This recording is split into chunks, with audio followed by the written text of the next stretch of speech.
शेतकरी मित्रांनो नमस्कार। आज आपण द्राक्षे ऑक्टोबर छाटणी नियोजन याबद्दल काही आजच्या व्हिडिओमध्ये माहिती पाहणार आहे।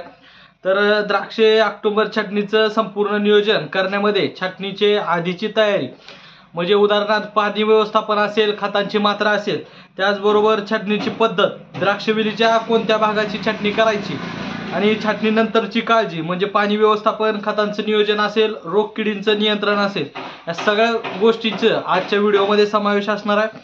तर योग्य नियोजन केल्यामुळे द्राक्षांचं उत्पादन वाढणार आहे आणि त्याची गुणवत्ता सुद्धा वाढणार आहे। आणि छाटणीपूर्व नियोजन करत असताना आपल्याला पाणी व्यवस्थापन ऑक्टोबर छाटणीच्या आधी वेलीला पाणी देणं बंद करायचंय आणि खतांची मात्रा द्यायची तर वेलीच्या सद्य परिस्थितीनुसार आणि बागायतदाराच्या सल्ल्यानुसार आपल्याला खतांची मात्रा द्यायची। खतांची मात्रा देत असताना आपल्याला एकरी प्रमाण DAP 1 पोतं, त्याचबरोबर किट 50 किलो किंवा 55 किलोचं एक वापरायचंय, एकरी 1 पोतं। SOP सल्फेट ऑफ पोटॅश 50 किलोचं एकरी 1 पोतं वापरायचंय। अमोनियम सल्फेट एकरी 1 पोतं वापरायचंय आणि सल्फर 20 किलो एकरी वापरायचंय आपल्याला, जे की महादनचं बेन्सेल्फ या नावानं येतं किंवा कोणत्याही कंपनीचं आपल्याला सल्फर 20 किलो एकरी वापरायचंय। त्याच्यानंतर सुपर आपल्याला सुपर दाणेदार कॅल्शियम आणि बोरॉन युक्त असलेलं जर वापरलं तर उत्तम राहील। ती 5 पोती त्याची वापरायची सिंगल सुपर फॉस्फेटची। हा असणार आहे आपला एकरी डोस। त्याच्यानंतर वेलींची पाहणी करत असताना वेलीवर किती काड्या आहेत हे पाहणं गरजेचं आहे, त्या कोणत्या अवस्थेत आहे हे पण पाहणं गरजेचं आहे आपल्याला। छाटणीची पद्धत, काडीची पक्वता, एप्रिल छाटणीनंतर काडी तयार होण्यासाठी सुमारे 4 महिने आपल्याला लागतात। काडींची संख्या ही प्रति वेलीवर साधारणतः 35 ते 40 काड्या आपल्याला ठेवायच्यात। त्याच्यानंतर आपल्याला वेलींची देखभाल करत असताना वेलींवरील पानांच्या वाढीनुसार योग्य देखभाल करायची आहे, जेणेकरून पुढील फुटीसाठी आणि कळी निर्मितीसाठी आपल्याला मदत होणार आहे। त्याच्यानंतर छाटणीनंतरचं नियोजन जर पाहिलं, खत आणि पाणी व्यवस्थापन करत असताना छाटणीनंतर वेलीला गरजेनुसार खतांची मात्रा आणि पाणी द्यायचं आहे, जेणेकरून कळ्यांची वाढ चांगली होणार आहे। त्या ठिकाणी रोग आणि कीड नियंत्रण, फळांच्या गुणवत्तेसाठी आणि उत्पादनासाठी आणि रोग आणि कीडचं नियंत्रण ठेवणं आवश्यक आहे। वेलीची वाढ नियंत्रित ठेवणे सुद्धा गरजेचं आहे। त्याच्यामध्ये वेलीला योग्य आकार देण्यासाठी आणि कळ्यांची एकसारखी वाढ होण्यासाठी योग्य नियोजन सुद्धा आपल्याला करावं लागणार आहे।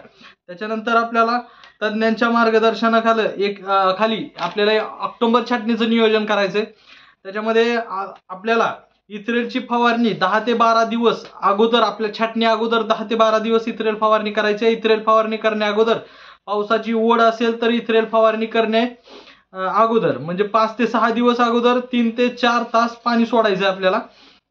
4 ते 5 दिवस अगोदर पाऊस पडला असेल तर पाणी सोडण्याची गरज नाही आणि 20 ते 30% पाणी असतील तर इथ्रेलची फवारणी करायची नाही।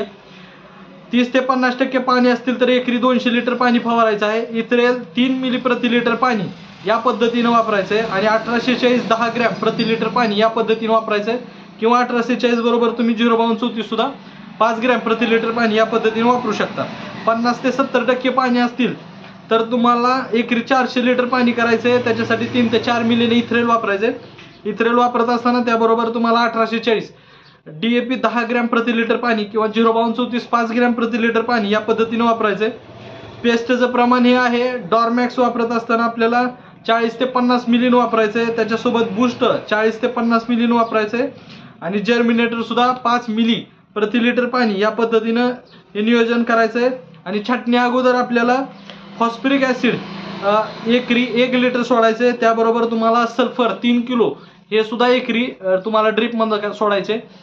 हे आपण इथ्रेलचं नियोजन सांगितलं, त्याचबरोबर बेसल डोस सांगितला आणि डॉर्मॅक्सचं प्रमाण, बूस्टचं प्रमाण, जर्मिनेटरचं प्रमाण त्या ठिकाणी सांगितलंय आणि एकरी आपल्याला फॉस्फरिक ॲसिड आणि सल्फर सोडायचं हे पण सांगितलंय। ह्याच्यानंतरचं नियोजन तुम्हाला पुढच्या व्हिडिओमध्ये मिळेल। धन्यवाद।